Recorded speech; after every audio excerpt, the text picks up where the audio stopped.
Schneider est un groupe mondial qui a vocation à produire des solutions dans le management de l'énergie.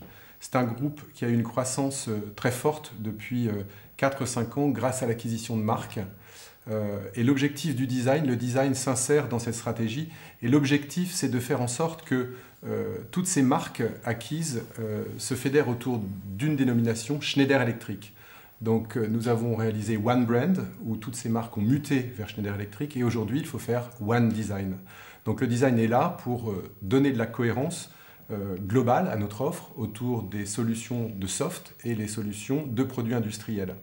Pour cela, on a décidé de se focaliser autour de 3 thèmes qui sont les valeurs de notre marque, qui sont la sécurité, puisqu'on travaille autour de l'énergie, de l'électricité, donc ce sont des choses qui sont assez touchy à gérer. De l'usage, faire en sorte que nos solutions soient faciles à installer, faciles à comprendre. Et ensuite, un point clé qui est notre spécificité, qui est lié à notre culture, c'est mettre en évidence dans chaque produit un point d'ingéniosité qui aura été mis en place par le marketing ou les ingénieurs. Et du coup, l'idée de cette petite famille-là, c'est finalement de fonctionner comme une intelligence collective. C'est-à-dire que chacun est une sorte de porteur de quelques neurones, et lorsque tous ces neurones sont mis en réseau, c'est là qu'on crée de l'intelligence, et c'est là qu'en l'occurrence, on crée une meilleure gestion de sa consommation électrique et énergétique. Et finalement, pour donner vie à ces différents objets neurones, l'idée était de leur donner une forme différente. Et finalement, à l'image un petit peu d'un alphabet, l'idée était de créer une sorte d'alphabet énergétique. Et que finalement, l'ensemble de ces lettres ou de ces mots crée des phrases, et que c'est tout ça qui crée finalement l'intelligence. Et du coup, chaque objet, en fait, devient une sorte de personnalité propre. Chaque objet devient à la fois symbole de son fonctionnement, mais également à différentes vies et différentes fonctions. C'est-à-dire que celui-là, par exemple, un objet qui va se poser horizontalement ou verticalement, donc il porte ça aussi un peu en lui comme une sorte aussi de point de concentration de toute l'intelligence. Et puis celui-là, par exemple, c'est un objet qui, lui, a destination de la prise d'information de vos convecteurs électriques ou de vos ballons d'eau chaude, donc il se glisse comme ça derrière les objets. Celui-là est posé à proximité des compteurs électriques, donc vous avez tous les fils qui viennent, je dirais, l'alimenter par-dessous. Donc à la fois les objets sont très simples, très évidents, presque des symboles électriques, et à la fois ils intègrent toute la nécessité ergonomique de leur utilisation ensuite lorsqu'ils sont dans nos habitats, les vôtres, les miens et j'espère les tiens également. Oui. Cette petite touche verte, c'est presque une sorte de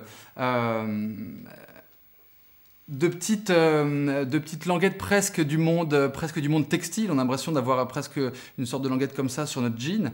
L'idée de cette petite languette-là, c'est une sorte de petit signe un peu souple et qui va nous permettre en fait d'avoir une sorte de visualisation permanente de l'objet lorsqu'il est en fonctionnement. Deuxième sujet, les interrupteurs.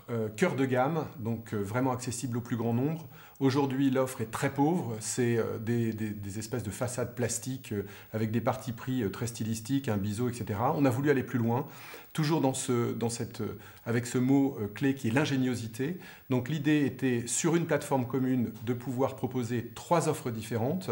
Une offre très iconique, très fonctionnelle. Une offre, tu vas nous la raconter, autour des matériaux, et une troisième autour du do-it-yourself. Donc pour ce travail, en fait, on est parti sur une demande qui était d'avoir pour base une plateforme commune qu'on a développée en parallèle avec Delolindo, une autre agence qui a travaillé sur ce projet-là. Et nous, autour de la matière, tout le travail a consisté à savoir comment on pouvait venir apporter de la matière de manière extrêmement simple pour rester dans cette cible qui nous avait été donnée, à savoir des produits cœur de gamme, moyen de gamme. Donc pour nous, le challenge était d'amener cette matière en ayant une économie de moyens dans la mise en œuvre de la matière et une économie de matière en elle-même dans la quantité de matière utilisée. Donc notre choix s'est porté sur un design relativement simple, un cadre dans lequel on vient insérer différentes feuilles de matière, qui sont des vraies feuilles de matière, donc du bois, du métal. Et cette technique-là nous a permis d'aller explorer aussi d'autres champs, comme de la pierre, comme de l'ardoise, comme du béton, et d'autres effets qu'on n'a pas l'habitude de voir sur ce type de produit, à savoir du bois gougé, du métal martelé, etc. Autant de finitions qui permettent d'avoir une offre extrêmement large pour répondre à la demande de Schneider Electric. Troisième sujet, un sujet d'actualité, la borne de recharge de véhicules électriques pour le grand public, pour sa maison, pour son immeuble. 3 thèmes ont été travaillés. Donc voilà, autour de ce projet, on a travaillé autour de 3 thèmes, comme vient de le dire Frédéric, qui ont guidé un peu la conception. On a imaginé un boîtier qui puisse à la fois visualiser cette énergie, qui est une énergie propre, donc la rendre visible.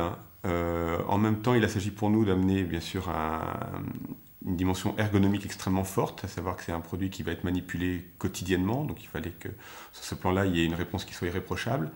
Et puis enfin, essayer d'amener une image qui sorte ces boîtiers-là de l'univers purement électrique, industriel, et qu'on ramène dans le dessin une dimension plus domestique.